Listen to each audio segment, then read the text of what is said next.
Episode 25. I'm your host, Super Ninja Austin, and we're going to start, and then we're going to review an AEW Dynamite, which is the AE Dynamite review, part 4. Let's begin. This is when Orange Cassidy came in.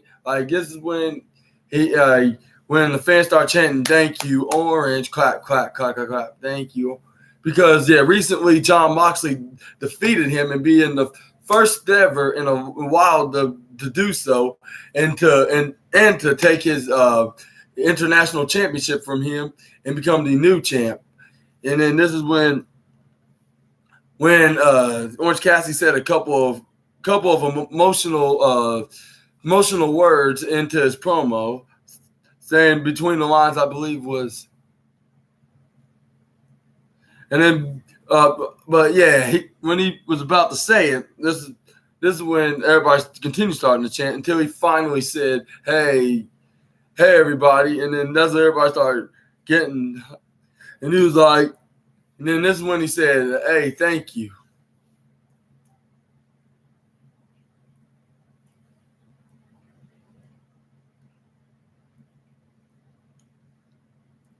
And he was like.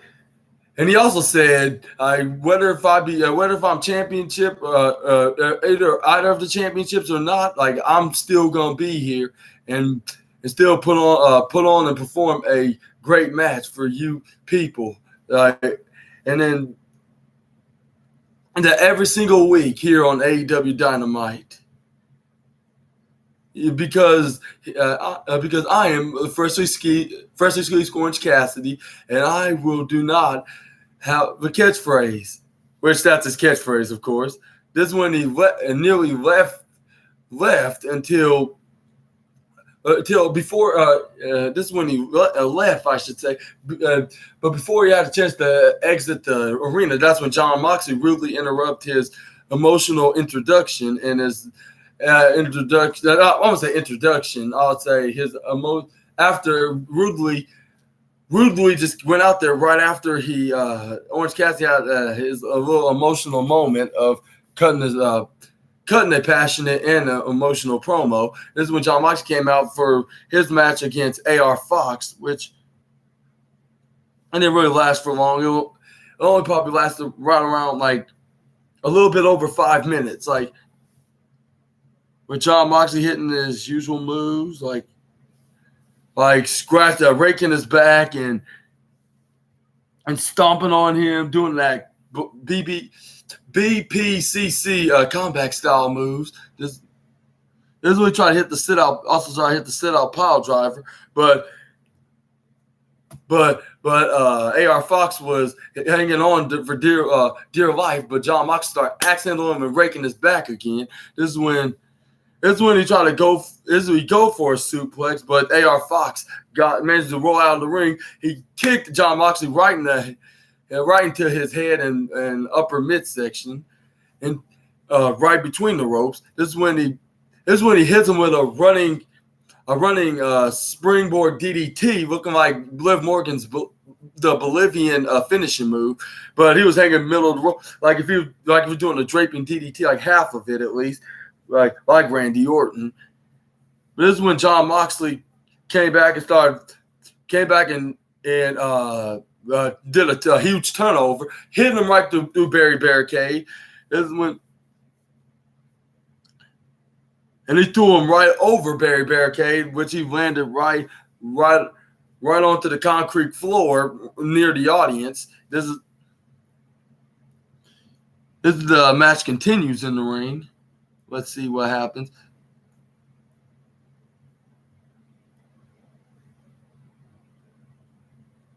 And he hits him with a kick in the head, but AR Fox hit him with the step up Insta-Giri. This is when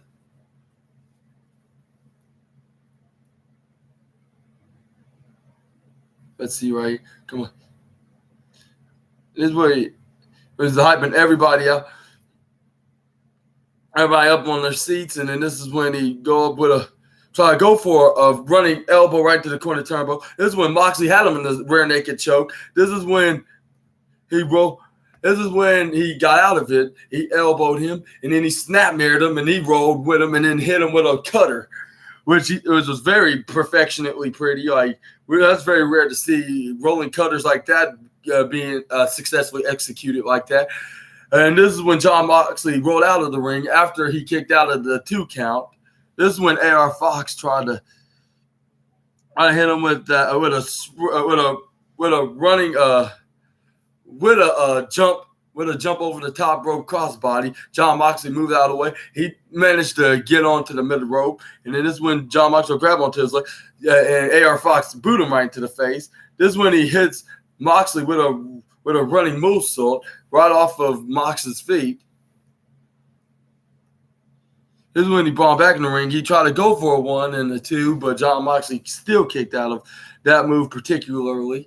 And then but we're going to get to the point. Jon Moxley came back into the game. I'm not sure what he did. Oh, yeah, he hit a 450 splash. He kicked out of that. And then this is when Jon Moxley got the double wrist lock and started hitting that with that elbow strikes, which it looked like AR Fox was about to faint, but before he came, that's when he tried to hit him with a running lariat, but AR Fox managed to get up to hit a flying drop kick. That's when he runs over to him, but he finally hits him with the running lariat, and this is when Jon Moxley hits the Death Rider for the 1, 2, 3, and Jon Moxley won, and then he was holding on to that championship arrogantly with a huge victory, I guess. Not the biggest, but I'll say with a big victory and with a huge grin that he's still the AEW's international champion, which I'm not sure if that title was even on the line tonight, but he beat AR Fox like if he was defending it like in the open challenge. Maybe, I mean, don't get I wouldn't doubt it though, but I didn't know what was up. I didn't know that it was a one-on-one match between him and Fox, and he got the win. But yeah, y'all let me know what was the match stipulated on down in the comments below. But we're gonna move on to the next slide, which it shows Christian Cage trying to get in the head of. Oh yeah, that's right. This is when the BBC I'll say not Jon Moxley. Darby Allin came out there. He's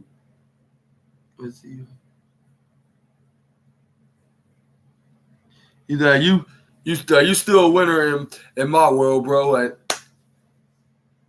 I yelled out AR Fox up, and then he said, like, you fought like a man. Like, yeah. Like 10 times more than Mox did. And then this is when we get to the backstage segment. Or went to backstage on the Titantron when Christian Cage was like, how you feeling tonight, Nick Wayne? Like, were you expecting somebody else? And I was like, I believe so, because or why else he would go to you?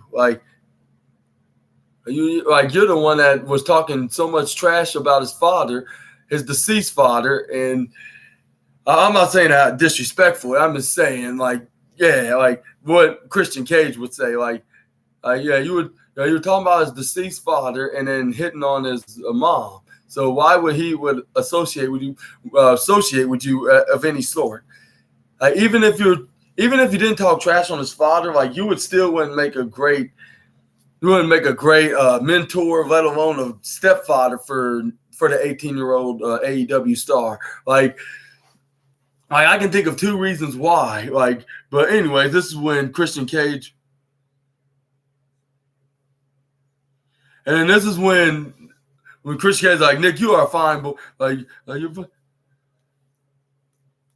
He's like, I did not know that your father was a professional wrestler. I was like, now that he mentioned it, I did not know that. I just thought he was probably a fan of the industry, and he sort of worked he worked into the wrestling industry, but not as a professional wrestler. Like it's like some kind of a promoter. Yeah, like I thought it was something like that. I did not know he was a wrestler himself, Nick Wayne's father. And then but anyways, this is when Christian Cage was like,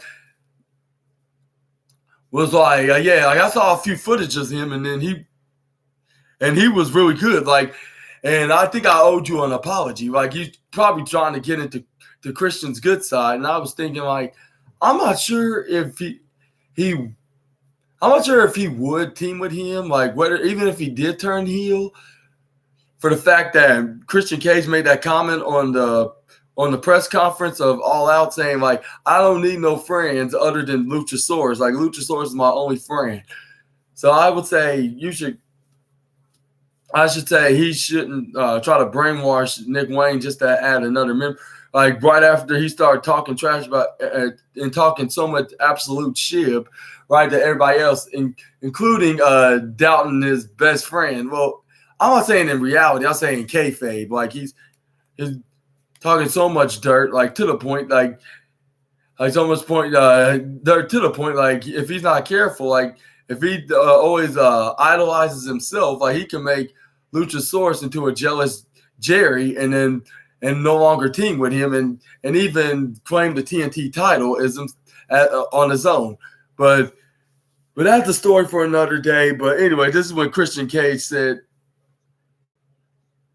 like, he was even worse than. I was like, that's a good. I mean, he said he was the worst. He was the worst thing I have ever seen,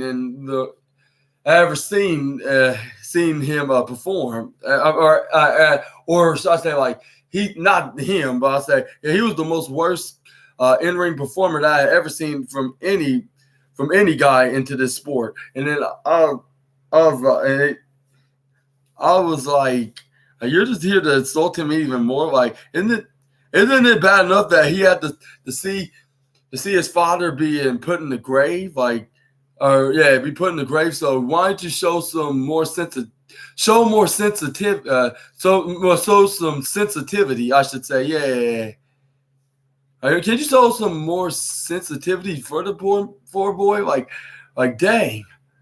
I'll say, for any wrestling promoters, like, leave a dead or deceased, and dead's a bit too harsh to say it properly. Like, if there's any, I'm gonna tell you this for all the wrestling promoters, including AEW and WWE. Like, if there's a wrestler that has a deceased family member or a loved one, like, please leave them out of it. Like, and think of another creative idea to have a heel wrestler to insult the wrestler themselves and not their deceased loved one. But anyway, this is when he said, like, do you think Darby Allin is that guy? Like he couldn't even beat my right hand of destruction from this past Sunday. He failed to do that job. And I'm about to say, if you want a true mentor, maybe you. And he's like, if you're looking for a true mentor, and he started looking at his TNT title, like, well, maybe you should look for a champion. I was like, yeah, hey, like, that's easy enough for you to say. Like, you're the one that's holding on to the championship, even though Luchasaurus was the one specifically won the championship, and you get all the credit. Like, well, in his record books, he does. Like, he gets all the credit. Like, which that's hard. That's hardly fair for his right-hand man of destruction. But yeah. But what do you think about this? Like, do you think Nick Wayne's going to turn heel right onto Darby Allin, or is he going to stick with the former 3-time TNT champion through thick and thin at this point, despite him forgiving AR Fox? Y'all let me know down in the comments below. And then this is where we had Chris Statlander defend her TBS championship.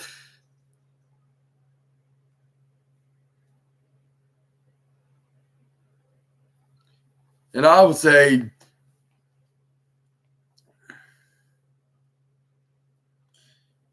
I'll say this match was very interesting. Like, it may not be like the greatest match, but something that you would want to see in a wrestling match, including especially a women's match. Like, and not like a toilet break match like WWE used to do with their women. But nowadays, like, wrestling promotions are finally giving women a chance from the last decade of paying attention to the division. Yeah, and let's start right here. This is when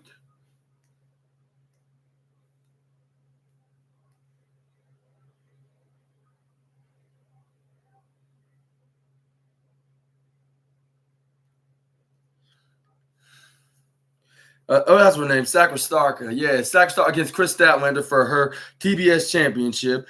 This, but yeah, this was really, really interesting. Like, yeah, they were hitting each other with clothes on one, especially on one spot. Like, they started hitting each other with clothesline. I know it's kind of unprofessional of me to start off with the middle of the match, but that's where it gets to the most interesting side of things. Like, the me getting to the point. Like, it's the best way to describe. This is when Chris Statlander hit her comeback move. This is when Chris Statlander picks up Sakura, I believe. Hit her with the discus clothesline, but Sakura try to hit her with her finishing move, which is this back DDT move that reminds me of the Scorpion Death Drop. This is when Trish. That's about to say Trish Statlander. Like, there's no Trish in AEW, but anyway, at least I don't know of. But anyway, Chris Statlander, like she was about to hit her finishing move, the Wednesday Night Fever. This is when she reversed out of the move, but she finally hit Sakura, hit her with her spinning move, like her backwards. It looked like a backwards DDT, but it was really like a drift away move, like the Crossroads. She tried to hit her with her double underhook, that double underhook backbreaker, but Chris Statlander somehow rolled out of it. She tried to roll out of it, but Sakura hit her with the backbreaker. She thought that was going to be it, but I believe Chris Statlander kicked out of that. She tried to hit another move on Chris, but she flipped out of it. Hit her with the Wednesday Night Fever for the 1-2-3 to retain her TBS championship. And yeah, she was saying like TBS, like the TBS championship. I'll face I will defend this title anytime, any place, anywhere with anyone. Like she said on the camera, which we're gonna see who's gonna be her next opponent. I would say Jade Cargill, but it looks like she's not going to be back anytime soon just yet. So I would say AEW needs to find more women into the mid-card division, in the women's mid-card division, to give her opponent, because she's been beating the likes of Anna Jay and the Nyla Rose and the Ruby Soho recently. Like she's.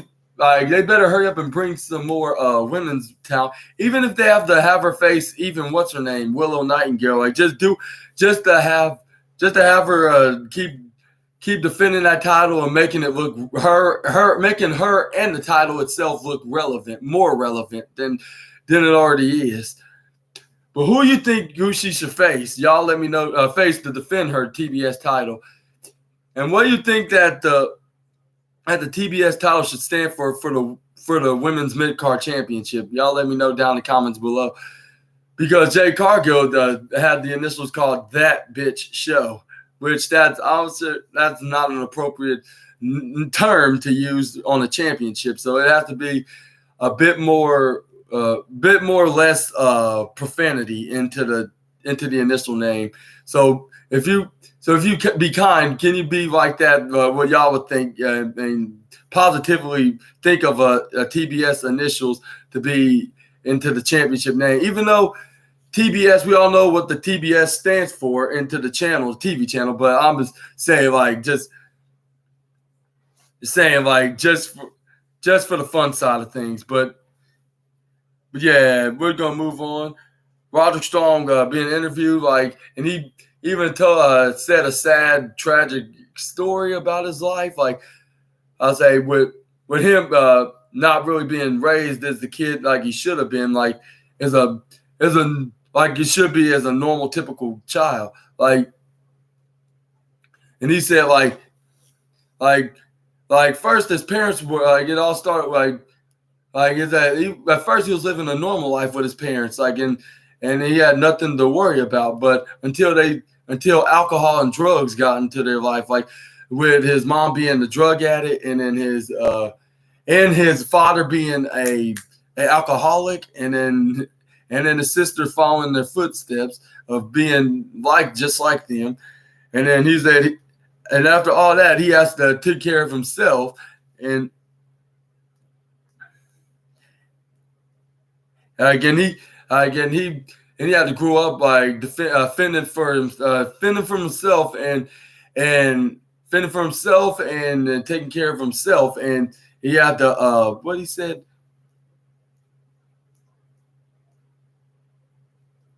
Let's see right here.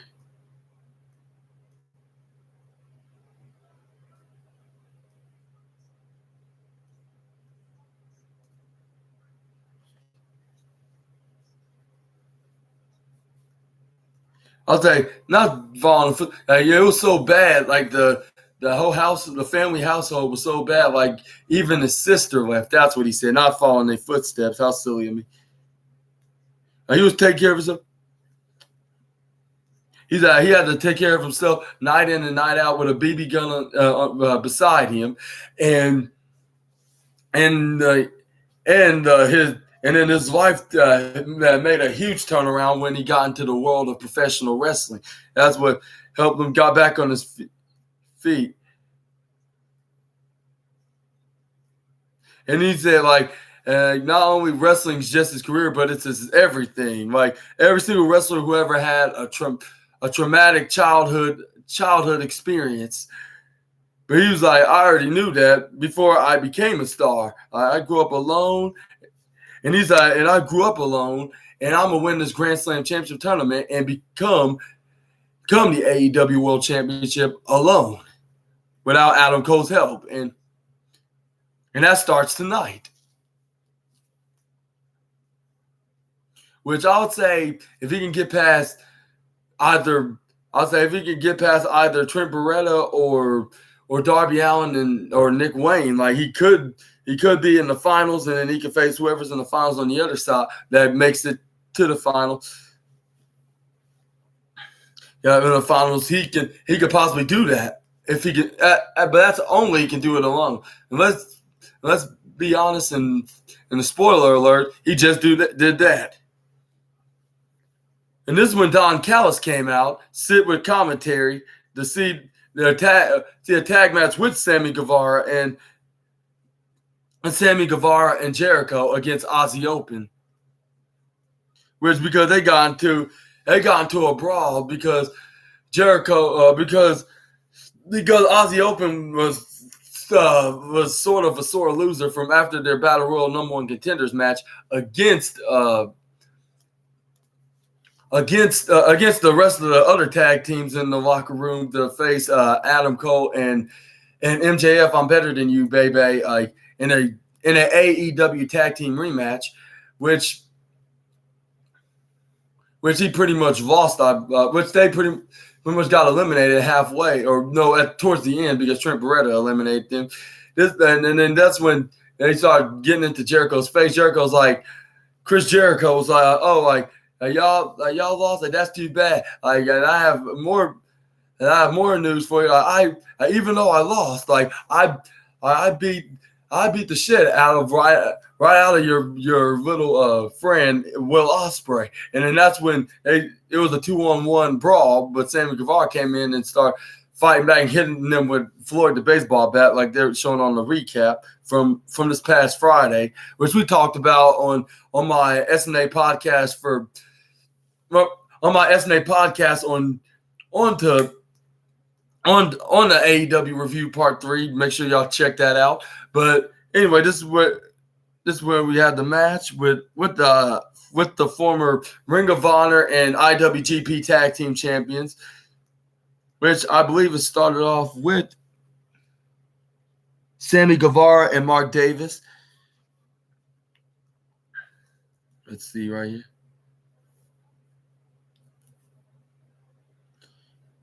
But this is when this is when Jericho got tagged in. This is when he cornered Jericho right to the corner turnbuckle and holding on to him. Referee was like, 1, 2, 3, 4. Oh, you better let go. And then that's when he let go. And that's when Jericho slapped him and then hit him with knife-edge chops. This is when the Irish whips him. But Mark Davis hit him with a massive shoulder tackle that brought him down. This is when on the side, not Mark Davis, Kyle Fletcher starts screaming into Jericho's ear, right from the right onto the into the apron area. This is when start hitting chops on Jericho, and then this is when he tried to go for a power slam. Jericho pushed him right into the corner turnbuckle. This is when Jericho started hitting with a forearm. This is when Jericho brought him over to Sammy Guevara's corner, tagged him in. This is when they started double teaming. And then this was our chopping the absolute shit right off of Mark Davis's chest, like that to the point that they could have made Gunther proud, like with those deadly chops. But anyways,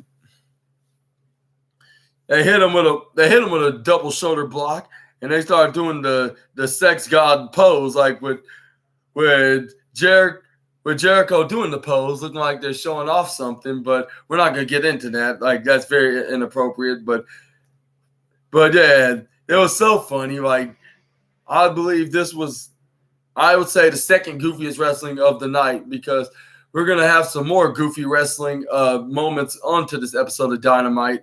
Just in just a sec, we had a double clothesline. And we had a double clothesline from Mark Davis. This is when Mark Davis go for a snake eyes right into to Sammy Guevara on his side where Tina the turnbuckle was at.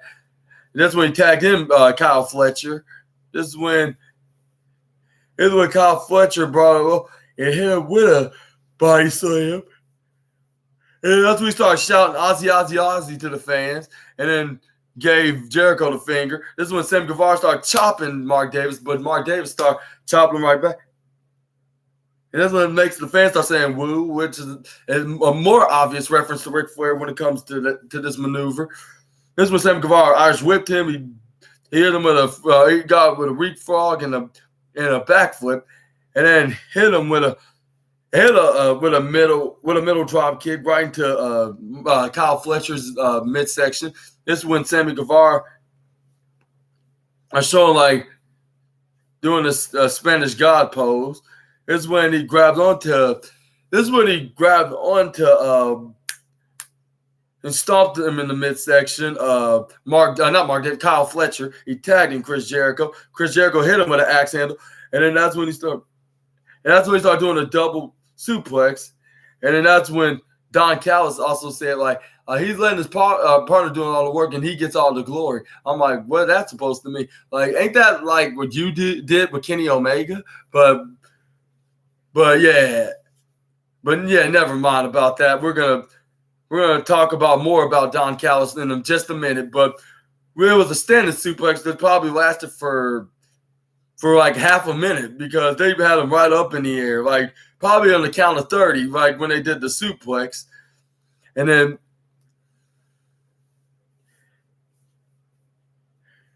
it looked like Jericho had a chance to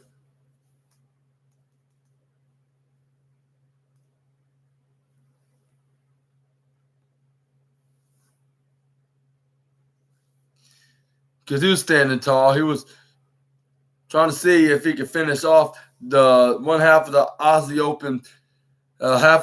Open member.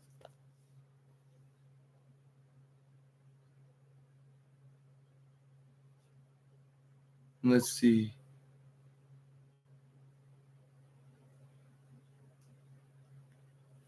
That's when he started hitting Kyle Fletcher right on the top rope with a 1 and a 2 and a 3, 4, 5, 6, 7, 8, 9, 10 beats. And then that's when He tags in Sammy Guevara. Sammy Guevara and Jericho prevented Kyle Fletcher from tagging in Mark Davis.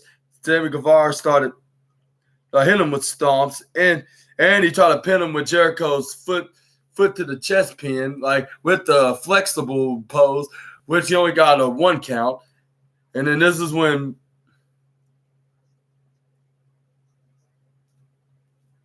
he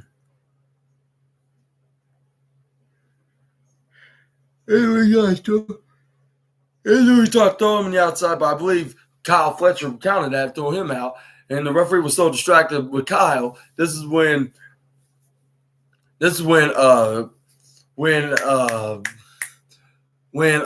Mark Davis, that's what his name is, Mark Davis pounced on the Spanish guy and ambushed him and hit him with a cheap shot, which he started doing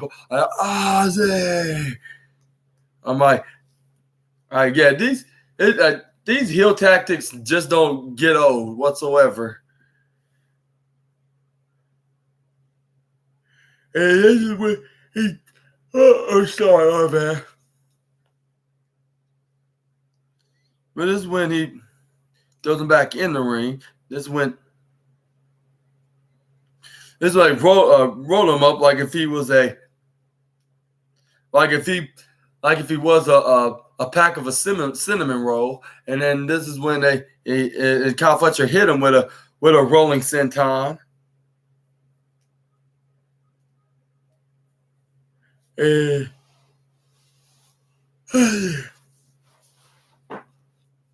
But yeah, not trying to bore you or anything, but let's get to the point. We're gonna.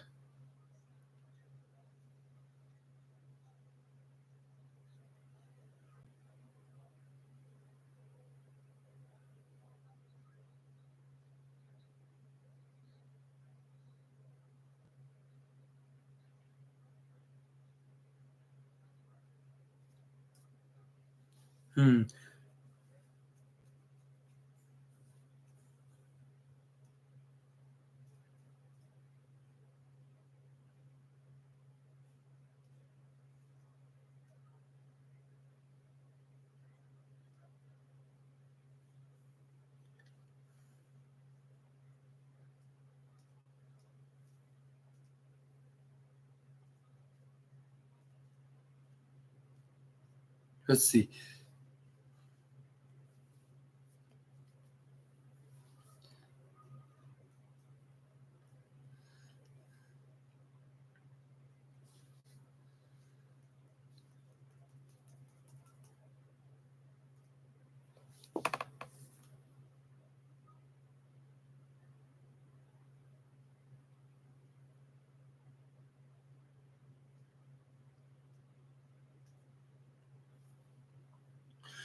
Oh yeah, and then Kyle Fletcher hits a brainbuster, which only got him a 1-2.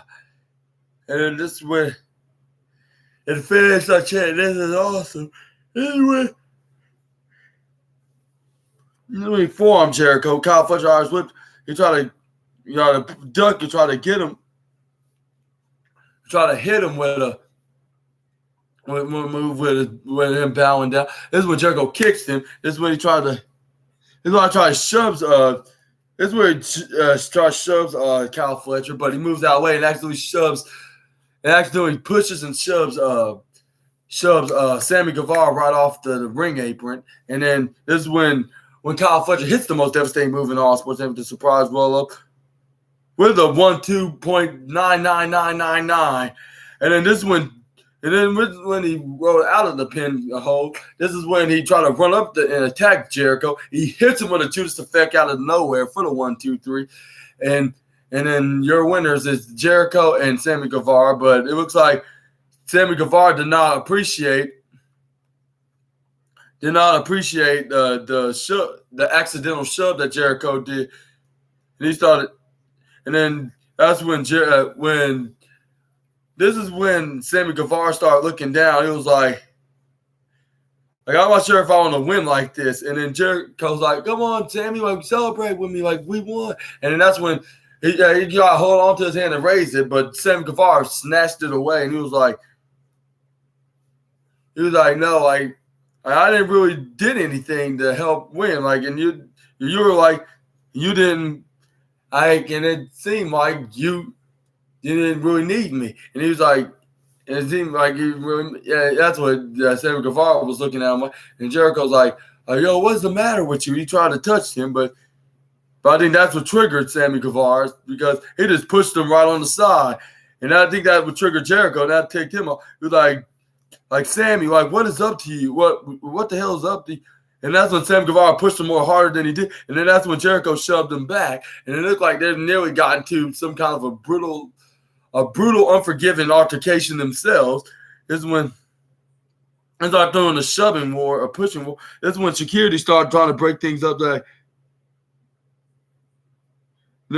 trying to calm things down. This is when Don Callis started to be more of a troublemaker, because he started saying, "Come on, guys, dress Jericho." Like, what did he do? Like, he's just in a harmless disagreement with his best friend or brother, his Jericho appreciation or sex god brother, but. He was like, arrest him, like, it's ridiculous. After Sammy Guevara went there, he was like, forget this. He walked out of there. This is when he started rocking right onto the audience. And it looks like whenever they have the tag team match against the FTR, I believe the duo alliance is not going to last for long, because it just gets more worse than worse when every time they try to be on the same page. But something tells me, like, one of them is going to be screwing the other, which I believe it will be Sammy Guevara, and he could join the Don Callis. He could join the Don Callis family, but I'm not sure if he would right away do that, just because he's not on exactly the same page as his mentor Chris Jericho. I'm not sure if he's his mentor, to say his sex god brother. But yeah, what do y'all think? And which one do you think is going to be healed? Do you think it's going to be Sammy Guevara or Chris Jericho? Y'all let me know down in the comments. But we're going to move on, shifting gears to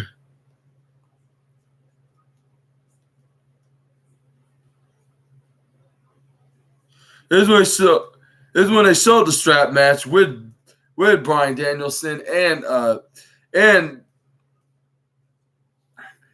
Ricky Starks, which was a huge back and forth, like, with them hitting the absolute hell out of each other with that strap. Like, I don't think this is the first time Bryan Danielson been tortured with that kind of pain with a strap before. But he's still, that still hurt like absolute. Yeah, it still hurts like absolute pain. Like, and I believe this is like paying homage to a late wrestler that sadly, tragically passed away almost a couple weeks ago.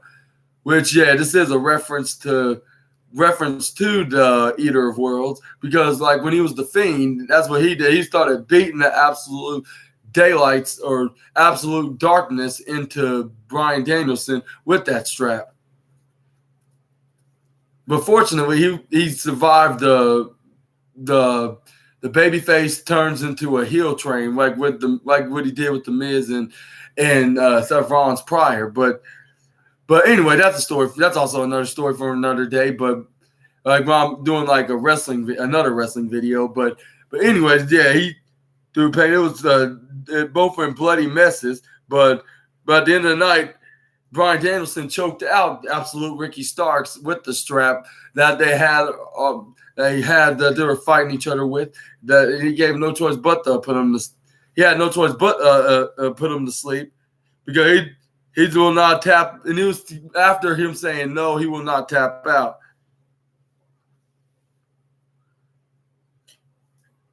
And then this is when Ricky Starks had a promo video saying, like, blood on my face, pain on my back and pain on my chest and neck, from that whipping from Bryan Danielson and that choking too with that strap.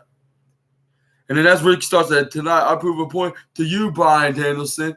I prove a point for you, AEW. Tonight, Bryan. He's like, tonight. And then he's like, and that night, like Bryan Danielson did not make me tapped out. Like, yeah, he may have put me to sleep, but that's hardly being acknowledged of dominating somebody, even though that is pretty much is dominating somebody because when you choke out somebody, like they're in the edges of being dead. But anyway, this is when he's like, there's nobody in this business that can tap me out. Like, wow. Like, he's like the next John Cena. Said, I'm not sure if he ever, well, maybe once at least. And that was the Hook, the Taz son Hook, when he beat him for the FTW champ. That was like the only time he did. But that's kind of hypocritical when the way you see it overall, like saying you've never been tapped before, but no one made you tap. But I mean, but right now it doesn't make him a hypocrite because that could be his new character. Like no one did not make him tap at this point. But he only got tapped once. Like, but he's like, in the future, that makes sense. Like, there's nobody on the world that can make me tap.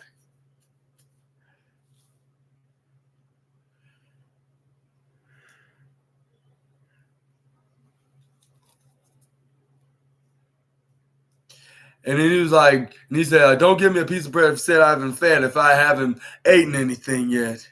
I want a full, because I want a full course meal. And he said, I'm not gonna be putting my dream that I keep into this industry. I don't want to hear nobody. When I come back, I don't want to hear nobody saying that I have been humiliated by Bryan Danielson. I'll do this until the day I die. Which I wouldn't count and say that you should do this until the day you die. Like, I don't know if you should describe it that way, but we're going to see more of this because, yeah, like you said, like this whole feud isn't – this rivalry between him and the American Dragon's not over yet. And we're going to hear more of that this Saturday on AEW Collision. Make sure to check that out on the future SNA podcast this Saturday. Make sure y'all check it out this Saturday, of course, when it's live or when it's taped or whenever. Yeah. But what do y'all think about this latest feud between the American Dragon and the Absolute Ricky Starks? Y'all let me also about that down in the comments below. We're gonna move on to MJF. Introducing himself into Indianapolis, saying the devil has arrived, and I've been wrestling for these good people ever since I remember I wrestled here when I lived here in Indiana when I was in the independent circuit, like and. Pin circuit. And then he said, I've been your scumbag and I always will be your scumbag. This is when he get interrupted by Samoa Joe. He was like, well, if it ain't this kid, the self-proclaimed devil. Because this past Sunday, if you haven't heard heard from the wrestling news or even watching the AEW pay-per-view, like after MJF and Adam Cole successfully defended their title against the Dark Order, he went out there and in a hurry and stormed out into the arena and shoved MJF on the side because he was getting ready for his match against Shane Taylor to defend his Ring of Honor TV championship.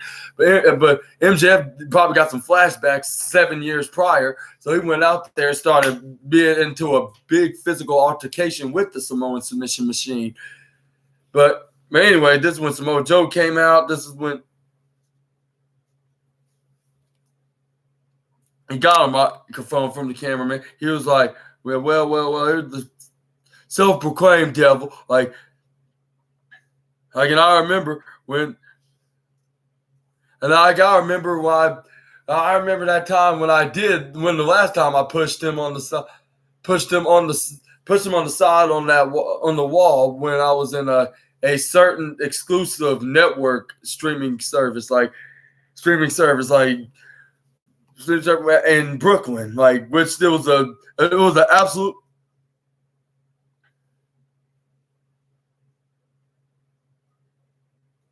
That's what he said. Like he's like, yeah, I couldn't help but notice, but I heard some piss and vinegar coming into your mouth. What's going on here? Now I want to make myself a front row seat and make sure I saw what was about to be said. And he's like, I tell you what, I'm out here right now, and like you're out here. What seems to be a problem, kid? And then he also pointed out that that's not the first time that he shoved him on the side, like shoved him on the side when he was in another championship pay-per-view, but it was exclusively on a certain network, which that's a nod to WWE, the WWE network. For those who in America used to watch every WWE pay-per-view, including also the NXT. Those who watch NXT Takeover, like I did, like on the majority of the time when they had NXT Takeover, like that. Even though I haven't really watched that match between him and Shinsuke Nakamura, with him having MJF as one of his bodyguards, or not bodyguards, his security guards. But this is when MJF's like, oh, look here, like, it's Pillsbury Joe Boy. I was like, damn.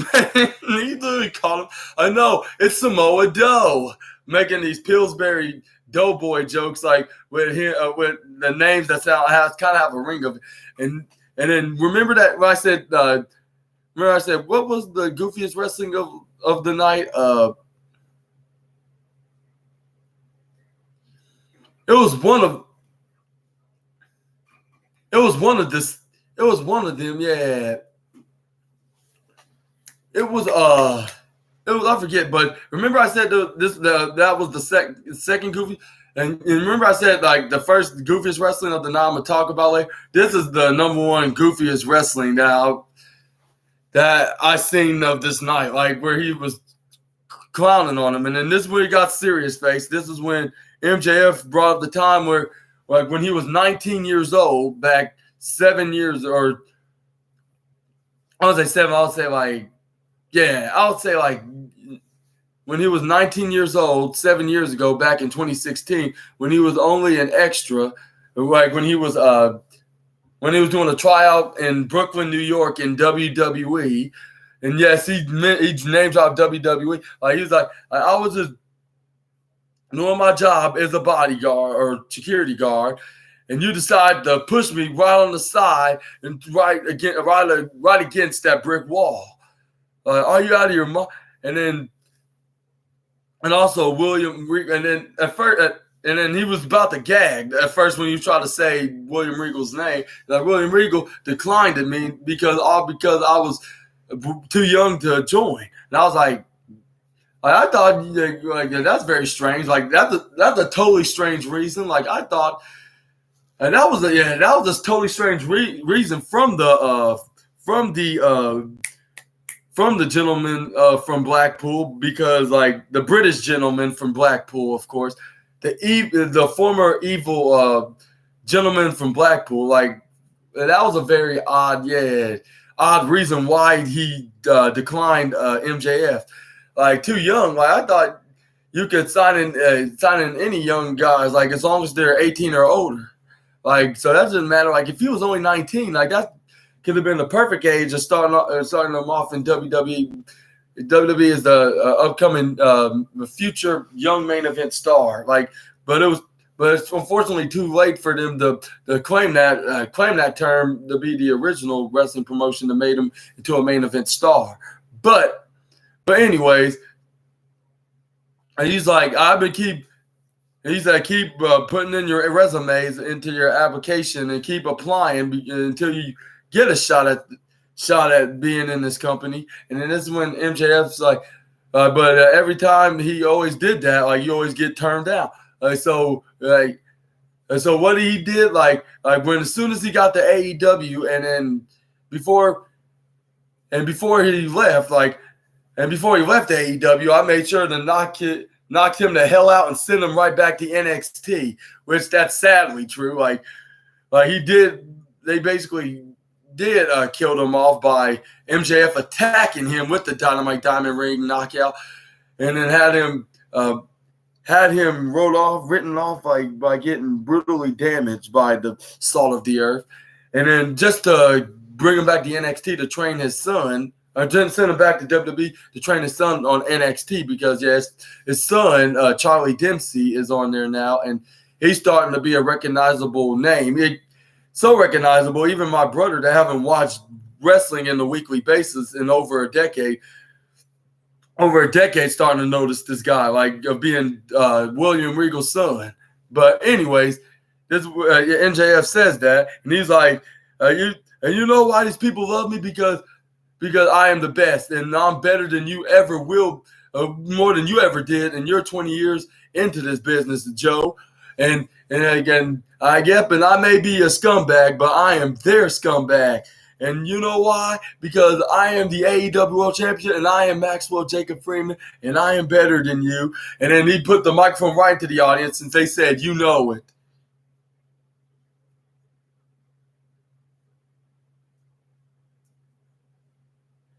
And also, fans chanted, Joe is going to kill you.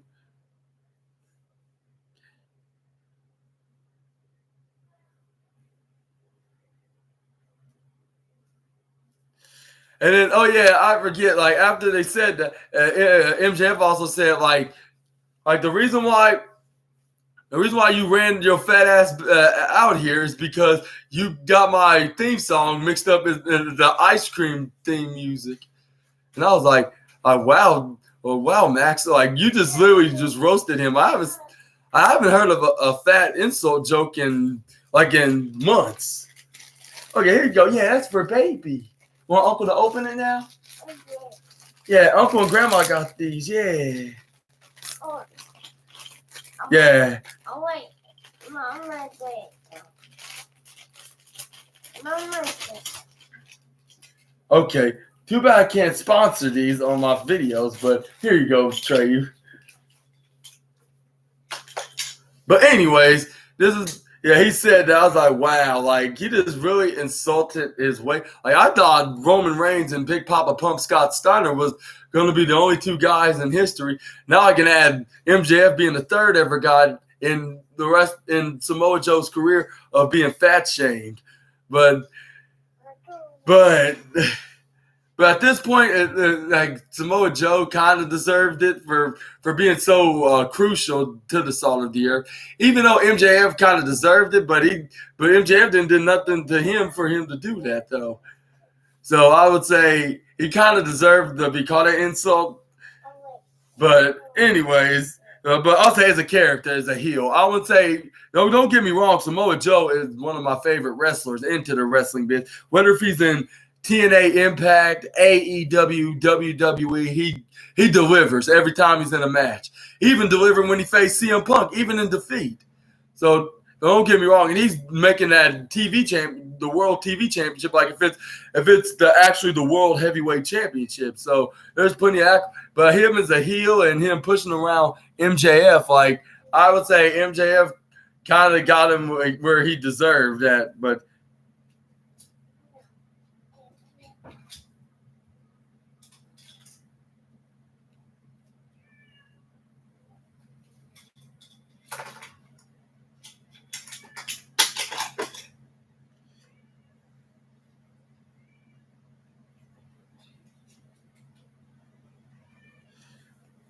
Oh yeah, and he also put other references before he got to the point where he says he's going.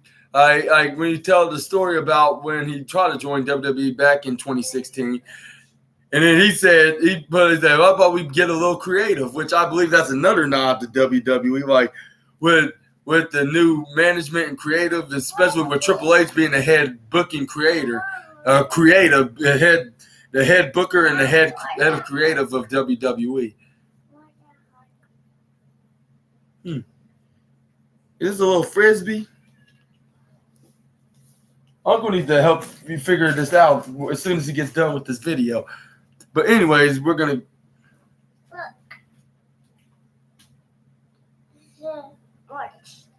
And that's when the fans start chanting MJF. This is when Samoa Joe...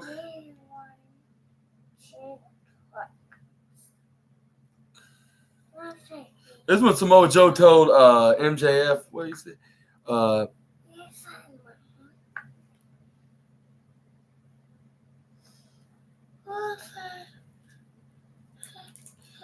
He's like, it didn't matter what I did. I shoved you in the wall. I did it because I want to, and that's my. I could do whatever I want because I am the Samoan submission machine. Where he said, I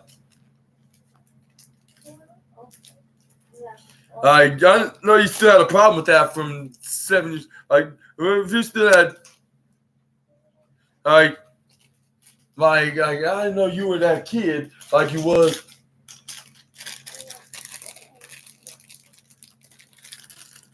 Okay, Trey, here you go. But anyways, I know you're gonna be up that.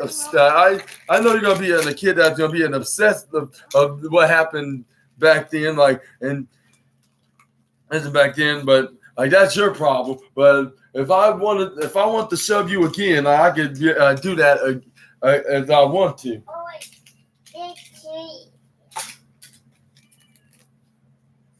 That's like I push you as a kid, and I'm gonna so like I'm gonna do like in this past Sunday I did say I can do what I wanted to do, but that's too bad. Like I just did, like I just shoved you like when you were that 19-year-old kid. You know what I thought about you while pushing? I can watch the show you know. Do you think I thought I didn't thought of you as a kid? Like I thought of you. I thought you were a little bitch. I was like, wow. Even though like it's getting a more overrated word by using the most crucial language insult into all of professional wrestling, but all professional wrestling. But I was like, dang, like it. Like if you like, dang, like that was very insanely, and that was very, I would say insanely, yeah. That was okay. That's horrible. I'll say that was very insane. That was very insanely humiliating for MJF. Like usually I wouldn't feel bad for the salt of the earth, but I kind of, I feel bad for him for the fact that AEW is trying to make him this most pitiful baby face that we get over, and then when he turns back into a dastardly devil-like heel again, then it'll come unexpectedly. It'll be at least expected. With this being working with Samoa Joe trying to humiliate the AEW World Champion, which MJF then took that lightly. This is when Samoa Joe also said, like, this is where you try to provoke me. Like I'm champion, I'm for the future. Like I'm not gonna take your bait. Like so. I'm going to that tournament. I'm going to be everybody in there, which I'm going to start with Jeff Hardy this Friday at Rampage. And he was like, but until then, I'm going to let you have a free pass and have a nice day and enjoy your time here on Dynamite. And then this is when MJF nearly walked out of the ring. This is when he tried to walk out of the ring slowly, though. But Samoa Joe kicked him and his leg. He tripped back in the ring. This is when he got into it. This is when Samoa Joe started attacking him, started throwing punches. But MJF low blowed him, which I believe he had the Dynamite diamond ring right under his finger. I don't know. But it was when he grabbed the championship. Let me phrase that. Like he was attacking him, beating him up. He grabbed his AEW World Championship around MJF's waist. He was start holding up in the air, like teasing that he's gonna win. It was when he low blowed him, where he probably hurt because he sold this like a true king of selling. Like even though he probably legitimately hit him where it hurts the most, like because he started shaking and going up and down, like holy shit, like ow, like he started holding on to his little technical testicles, I should say. Technical testicles. I I don't know how to describe it exactly, but he. Well, that's the best way. That's when MJF starts stomping the mud hole into the Samoan submission machine. It's when MJF started ripping his shirt off. It's when he started trying to continue. 1 minute, Trey. You 1 minute, Birdie Bird. This was we try to run up and try to hit another. They try to hit an attack move, but Samoa Joe hit him with a Uranagi. This is when Samoa Joe tried to go for a Samoan Muscle Buster. This is when Adam Cole ran him out of there. And it looks like there's some.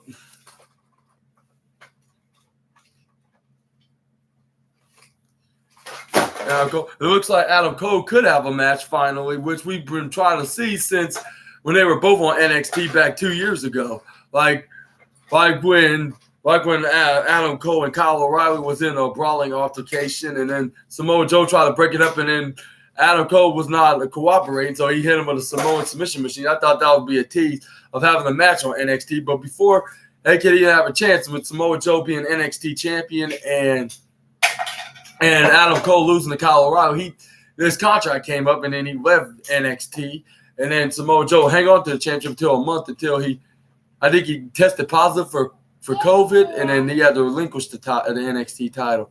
So, yeah, we're probably going to see a match between the Samoan Submission Machine and Adam Cole, baby. But it'll probably be anytime after this. It'll be probably sometimes after this. It'll be sometimes after this. After this tournament, I can see that. Oh yeah, I see. It's their little Nerf targets. Yeah, we're gonna be playing with these in just a moment. Yes, sir. Well, I believe Samoa Joe's gonna. Like that. But I believe Samoa Joe will face Jeff Hardy and then win, and then he's gonna go to the next round. Go to the next round further, and then he's gonna win. Whoever's gonna win the other round, he's gonna be in the semifinals. Gonna win that, and it'll be between Roderick Strong and Samoa Joe in the final. But what do you think is gonna win? That's what made me thinking. Like I believe that this is gonna be the scenario, but we're gonna see in these tournament matches. Well, who you think is gonna make it to the finals and why? Y'all let me know down in the comments below. This is when when the paramedics picked up MJF. They brought him back into the medical room. This is when Roderick Strong's like, "Oh, really? Like you're still gonna care about this little scumbag prick?" Like, I see. No, it's supposed to be like that. It's a target. What? But yeah, this is because MJF's arm was numb. He was numb. He couldn't feel it. It like if he had no nerves or no feeling of the arm whatsoever. Okay, I'll put on Kaji. Well, give the assassin 1 second. I need to help my little nephew out.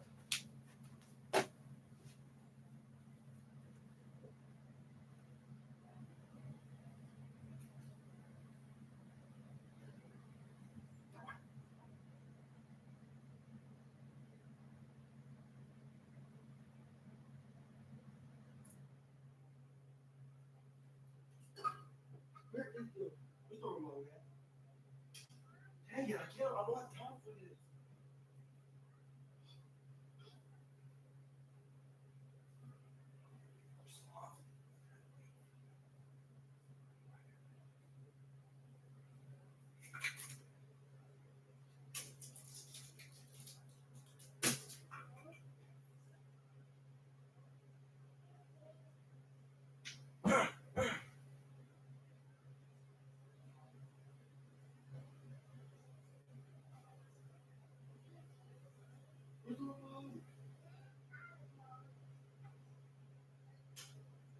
You lazy ass pricks.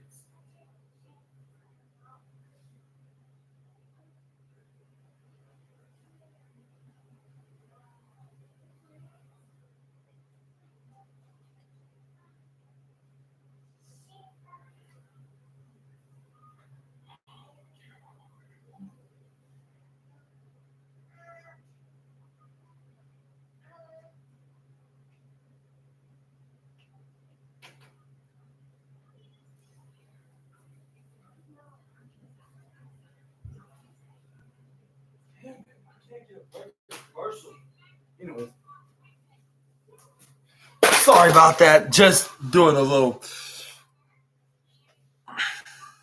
Gosh. But anyways, this is when Samoa Joe's like, next time, make sure.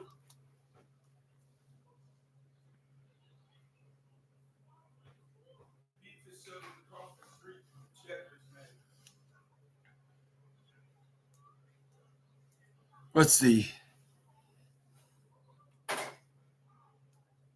This is when Samoa Joe laughed from what he did to poor MJF. Let's see what he said. You doing okay? Mm-hmm. He just got up like 5 minutes ago. Let's see.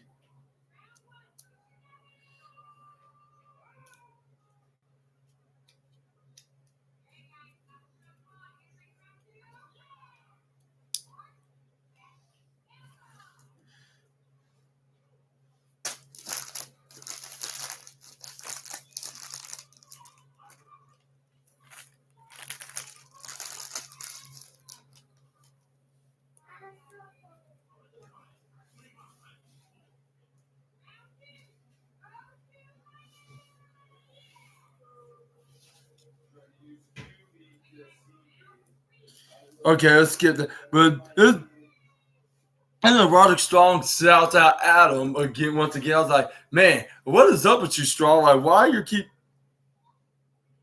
why?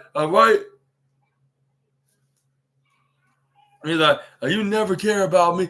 Like, look, like, and this is when Adam Cole tried to defend MJF once again, saying like, look, he's not like the Maxwell like you used to know him as. Like, he changed. Like, he's no longer the evil scumbag that y'all once knew him as. And then that's when Roderick Strong do not want to hear. He's not doing nothing. Like, do not do this right now. And he's like, yeah, but you don't care about me no more, so I don't care about what you say or what Maxwell Jacob Freeman's doing or what he's going through. And then that's when Rod Strong came back in the ring. But also, I forgot to pointed out that Don Callis had a painting, like was interviewed by Renee Paquette along with Konosuke Takeshita, which he said like not only beat Kenny Omega once, but twice, within 2 weekends in a row. And then that's when Renee Paquette tried to sneak a peek of what's under this little painting, this little paint curtain, this little paint curtain. He's like, I know that's my easel masterpiece. I'm gonna reveal next week. Like, nope. And he was like, no peeking. Like, that's the masterpiece, my easel masterpiece. I'm gonna reveal this next Wednesday on Dynamite, and Dynamite, and then he said we should celebrate, and he's telling Konosuke Takeshita they're gonna celebrate. But what y'all think? What was under that painting, and why? And do you think it had something to do with Jericho, like something similar with that separate with Don Callis holding the separate head of Chris Jericho, like? And what do you think that? Do you think it has anything to do with Jericho whatsoever? Y'all let me know about that down in the comments below. We're gonna move on to this Roderick Strong versus Trent Beretta match, which it also delivers a mid-card match, which I would say it's the best match of the night, but I would say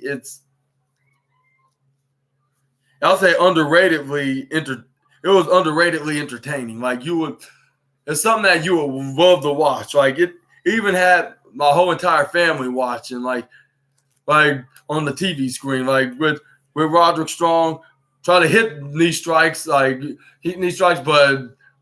Trent Beretta reverse out of the move. But Roderick Strong managed to start hitting headlocks right onto Trent Beretta, but Trent Beretta started countering the moves.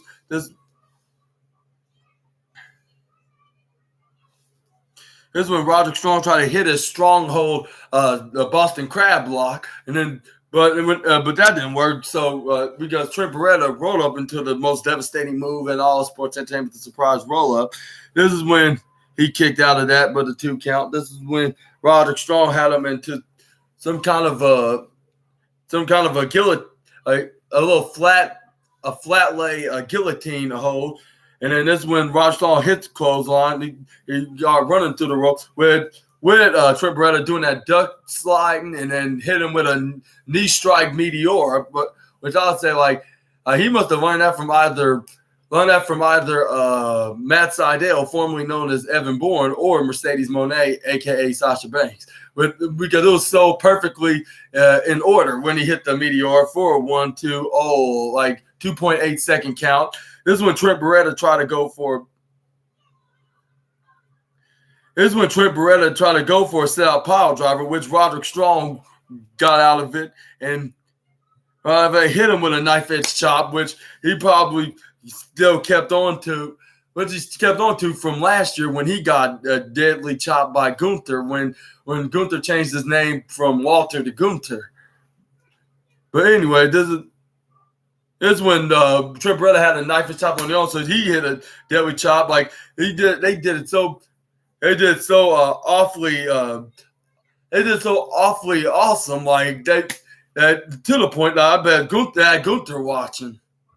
And this is when Roderick Strong starts flexing his muscles, try to be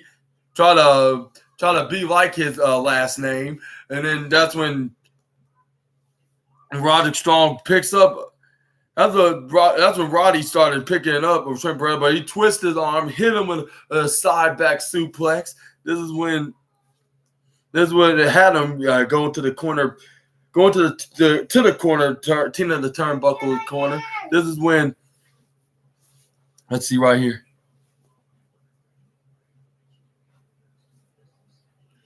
And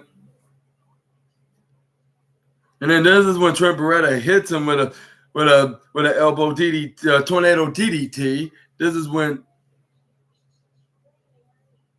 and then that's when both the Kingdoms, Matt Taven and Mike Bennett, try to get him back in the ring.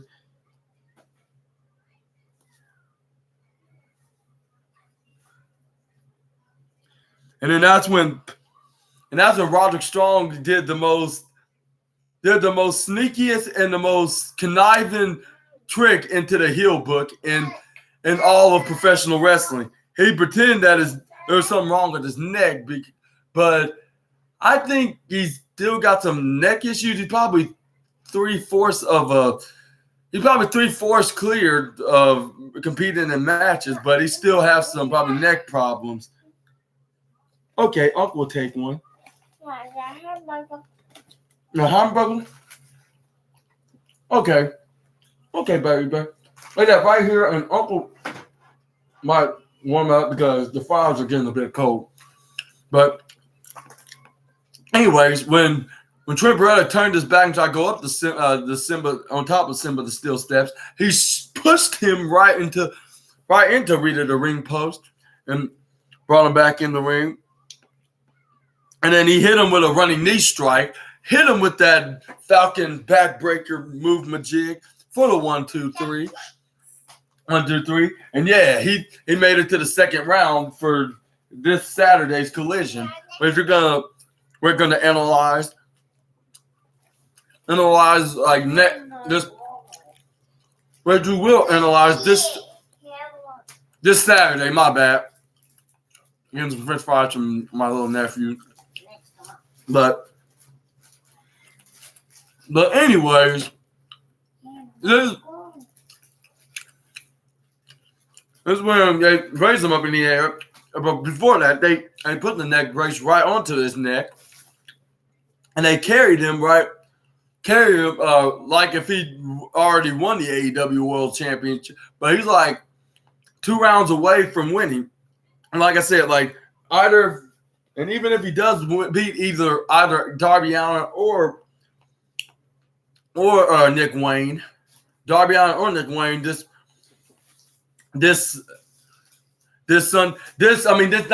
Saturday, he's going to face Samoa Joe possibly next week, which, I mean, he could win, and he could possibly do a tease. Like, Roderick Strong could win, but Samoa Joe will interfere. He gets in the mat, and this will be some kind of a 3-way feud. But Samoa Joe will probably face will probably face MJF. I'm not sure if it will be at Wrestle Dreams, but it could be at some other event, like from a special AEW event, or it could be at Full Gear in November, while Adam Cole will have a match against Roderick Strong. What do y'all think about the scenario theory? Y'all let me know down in the comments below. We also have Renee Paquette interviewing a Swedish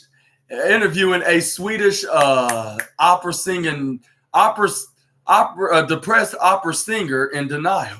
No, really, it was Toni Storm she was interviewing. She was asking why she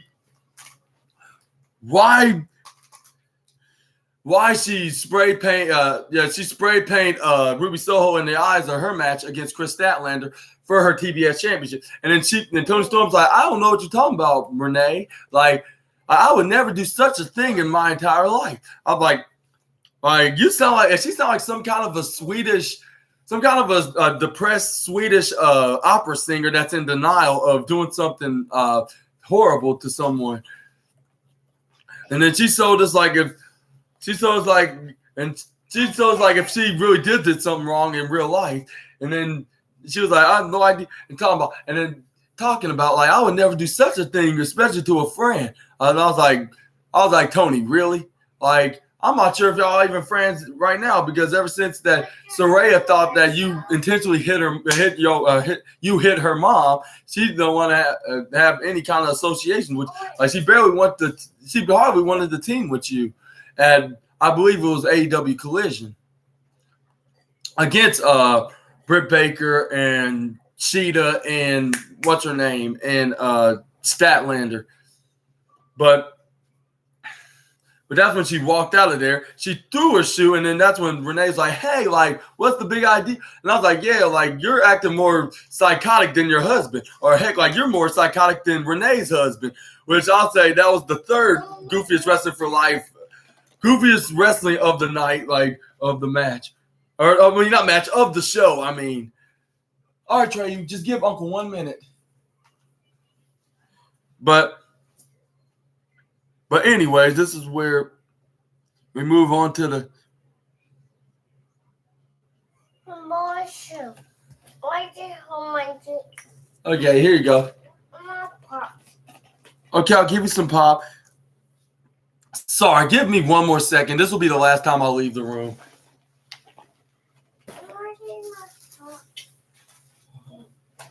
I'm interrupting Uncle Julian right now. Uncle's on the kid is done, but you're interrupted. Kind of interrupted.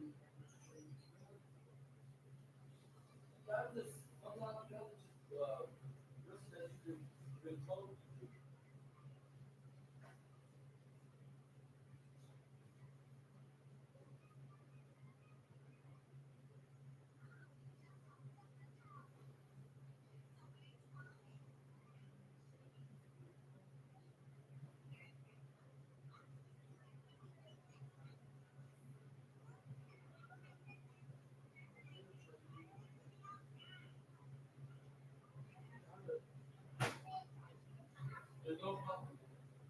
Uncle gotta give you a new. You don't have to give some of your hair or something.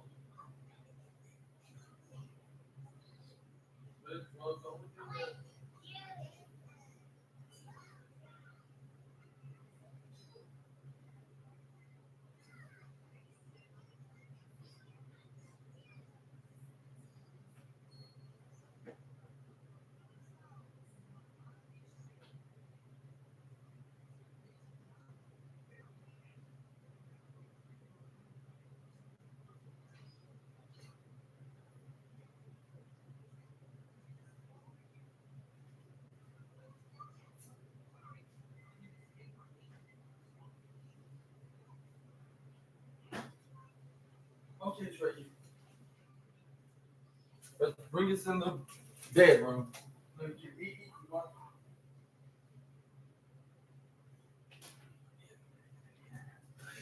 Anyway, sorry about that. I just helping out my little nephew getting getting situated and watching his Ryan's World with his Happy Meal.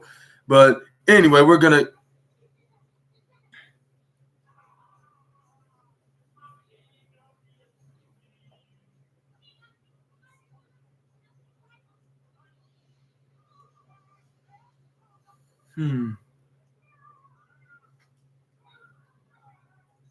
This is when we got Hangman Adam Page was in a interview with Tony Schiavone, and he was telling the story about how he used to have been a high school teacher. I believe he was a math teacher, and then he transitioned that into being a professional wrestler, and he decided to be in this industry to kick some ass. And then that's what even had my mother start laughing, because really this, and that's really the reason why you joined.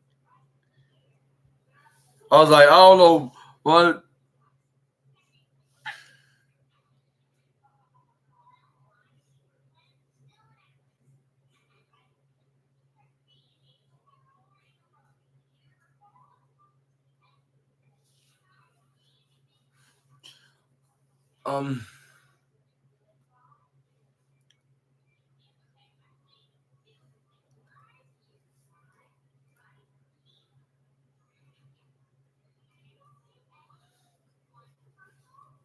Oh yeah, that's what he said. He's like, he used to have been a high school teacher in public schools and into this small town in Virginia, and they're talking about this charity battle royal, which I believe it's whoever wins donate the money to charity of their choosing. But anyway, yeah. And he said, "My fellow teachers, thank you. You're y'all way too underpaid and underappreciated of doing y'all's work. So thank you for educating our kids in our lovely state." And he's like, "But you know what I talk about this week forward, and you have a few months left in 2023, and he want to talk about what he wanted to do with the rest of his career, which is possibly trying to win back the AEW World Championship." But before he had a chance to finish his sentence, that's when who came out in whose house? It was none other than Swerve's house. The Swerve Strickland comes out with Prince Nana, and he was started insulting him by saying he got so much achievements, and if I was under your shoes, back last year, but too bad, it's only been a year and a half ago. What have you been doing ever since? Absolutely not a thing. Only just being Kenny Omega's sidekick. And then if I was under your shoes, I wouldn't have lost the title sooner than that, or even I wouldn't even hold that title for not even half that much time that he held the title. I say it wasn't that bad. It was just the way they were booking him as champion. If they booked him correctly, he would have been one of the greatest AEW World Champions in that championship's lineage. And he was but anyway, he was if he was that championship, he would be the first ever African American champion. And I was like, yeah, that's true. He may be oddly weird, with this embassy gimmick, you're doing of this character, and I'll say he's not really doing much, let alone winning. That's the point. Most of the times, heels like these don't always win, but they can do so much to this guy. He has talent, he has somewhat of the look as a star in the company. So why not capitalize and put him into a singles title picture? And then he was he'll be the first ever African American. And I believe they should plant those seeds. It's not because AEW is racist and they don't want any wrestlers that are other cultures being champion. It's just they should do it in order. Who should be the first ever champion that's not the color, first ever championship that's a different culture. And I don't think, and some say that AEW is racist, and no disrespect to Big Swole, but they're not racist. Really, you don't have to be all critical and judgmental to the guy just because he don't see you as a star. Maybe you haven't. No disrespect, Swole, but you probably haven't done anything that shows some talent that he could cooperate with. That is the only thing that's talented related that could get you pushing the women's division. But anyways, I believe that Swerve Strickland will be the first ever African American AEW World Champion, but it won't be at this time though, because they have too much on their hands with MJF being World Champion and then him being in a program with the likes of Strong and Adam Cole's behalf, and then on his own behalf with the Samoan Submission Machine. So you already have enough trouble as it is. But this is when Hangman Adam Page was like, you know what? Like, I'm not going to argue with you. And he walked out of there. And then that's when Swerve Strickland was like, oh, like now you're letting you're going to let your wife and kids down that they know that their father and their husband is a failure. And then that's when Hangman Adam Page went up and went beast mode and went berserk. He was like, you really have to bring my family into this? Like, you keep that out of your damn mouth. And then that's when they nearly got to an altercation.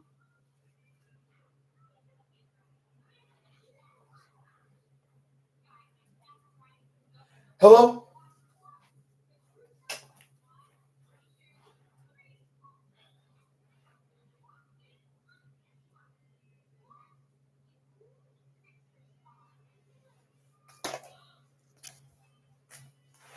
One second. Hello? My apology. Hello.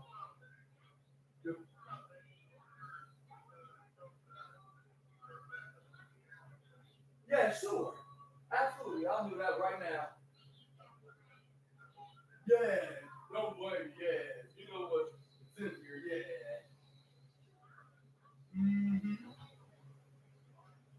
You're welcome. Bet that. Mm-hmm. See you then, too. Yeah. See you when y'all get back.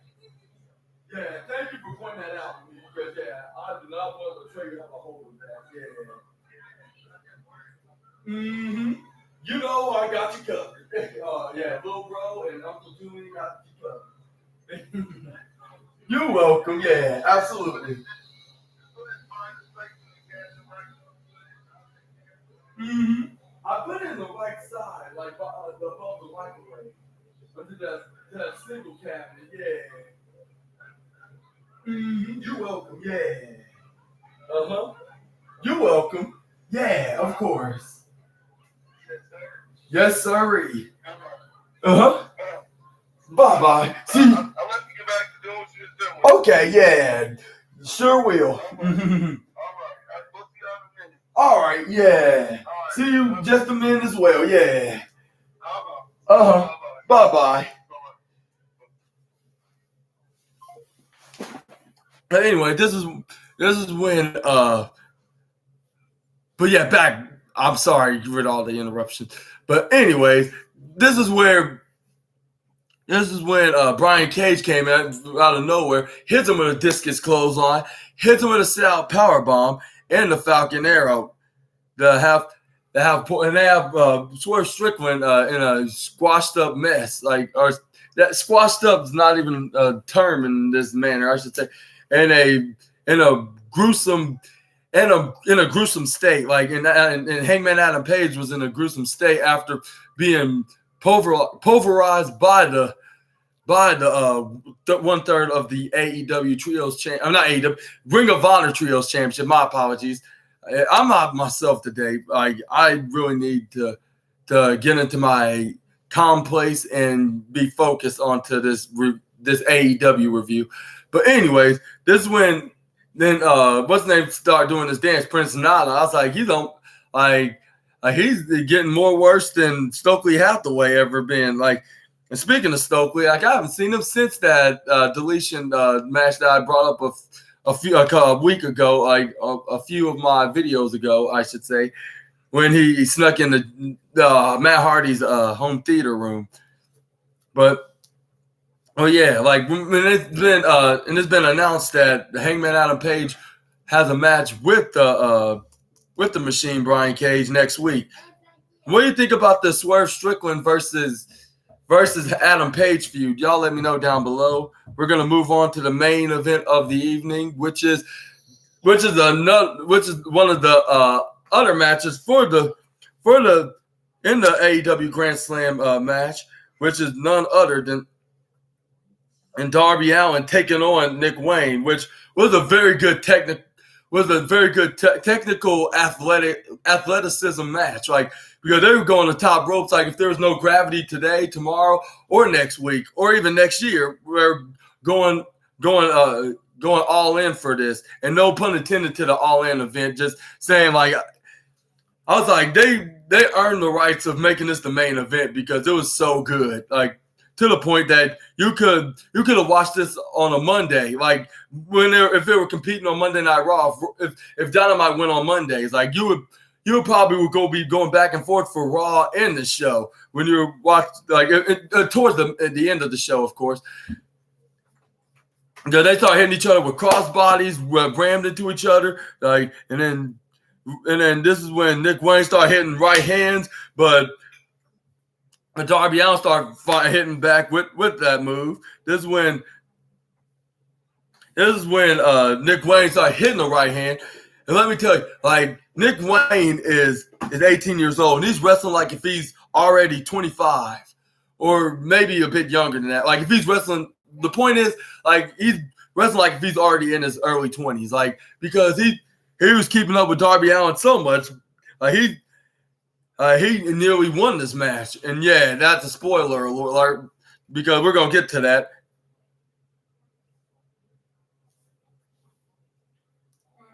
And then this is when Darby Allin was like, "Hey, Nick, like, you're hitting me like an 18-year-old. Like, hit me like if you want to win this." I'm like, isn't he already hitting you like if he's a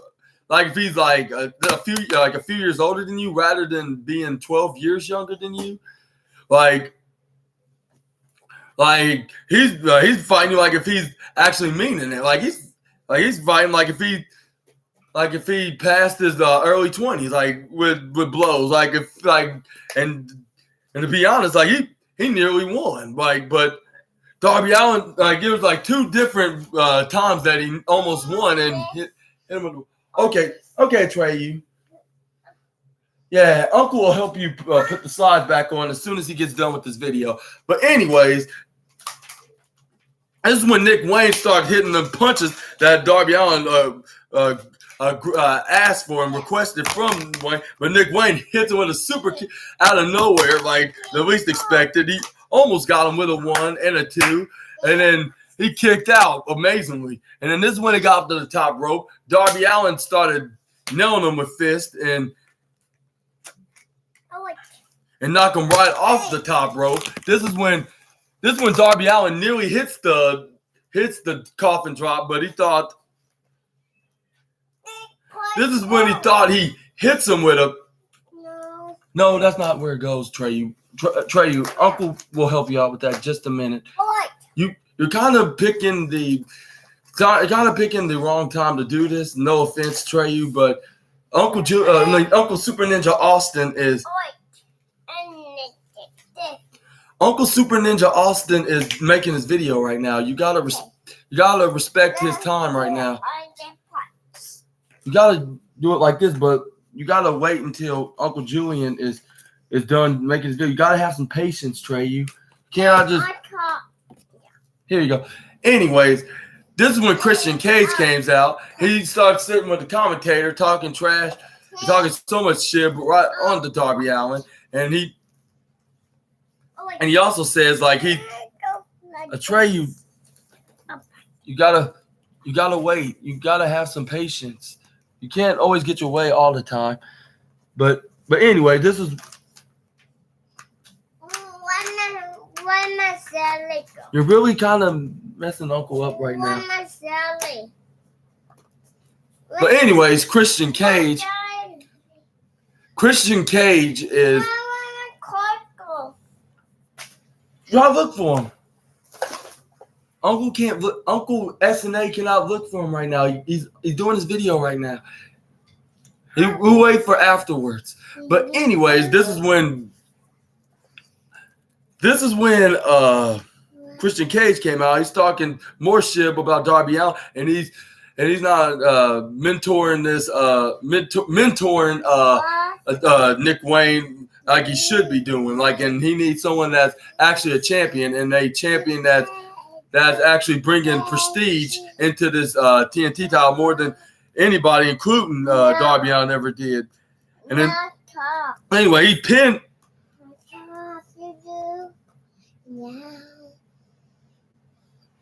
This is when he kicked out Nick Wayne. Steals his move, which is that ties his legs up into a pin roll up, which he only got him to 2.99999, 1.0 seconds of a 3, and then this is when, let's see.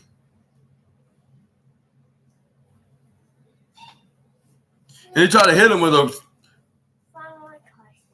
And then this is when he hits him with his sunset flip powerbomb roll, which he only got him to 2 count. This is when he had him in a double underhook shoelace, arm shoelace stretch. Like he's stretching him and started hitting them right into his shoulders, and he put him to sleep. I was like, wow, like this is the first time I saw Darby Allin do a move like this. He put him to sleep, which Darby Allin won in the finals. Okay, Trey, I'll put it right here. Okay. Sorry about that. I'm keep getting interrupted tonight for some reason, but I'm not gonna put no grudges into it.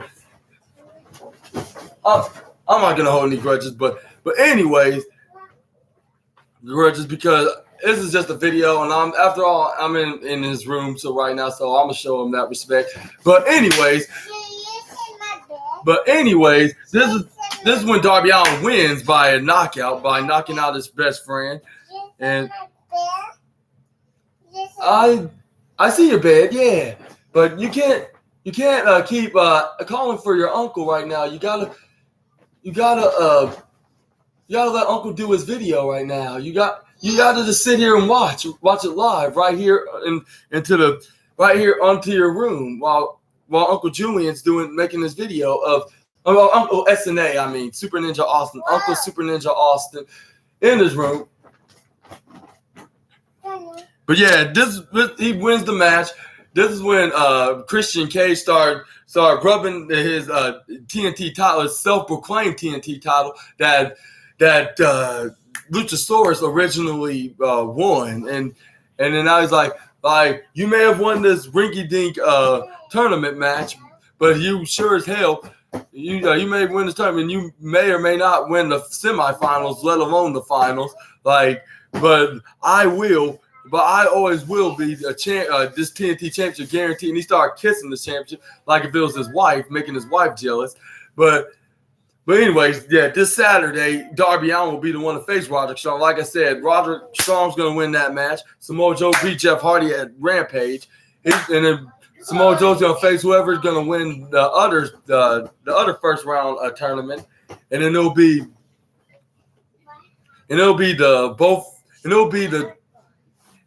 both Roderick Strong against Samoa Joe and the finals for whoever's going to win the AEW World Championship. But tonight's AEW, I would give it 3.5 stars. It was not because it was a bad show. It wasn't a bad show. It's just that it was a little bit. It was just a little bit. I don't know how to describe this. Just a little bleh, like just a little too. Otherwise, I would say if it was very interesting in a way, I would say give it a 4 stars. But I would say I would give it 3.5 because it was a good matches in a segment. Even though some could be cringy, like with the likes of Swerve Strickland and Tony Storm, for an example. But other than that, I believe this show was really good. Like just just to watch just the ordinary AEW event like every week. Can I betray you? But anyways, but what y'all would think about tonight's AEW Dynamite, and what you think who's gonna win the tournament? What you thought of anything of the sort, and how you would rate it? Y'all let me know down in the comments below. And I guess I'm gonna end it right here.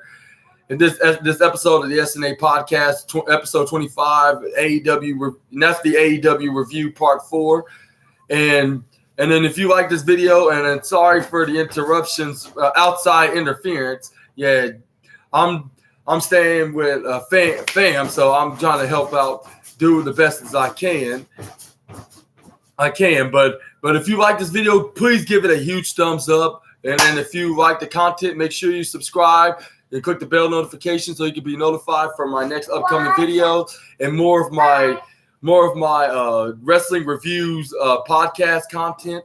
And make sure you check out tomorrow night when I make. Well, I mean, not tomorrow night. Tomorrow. It could be tomorrow afternoon or tomorrow night, whatever the time is.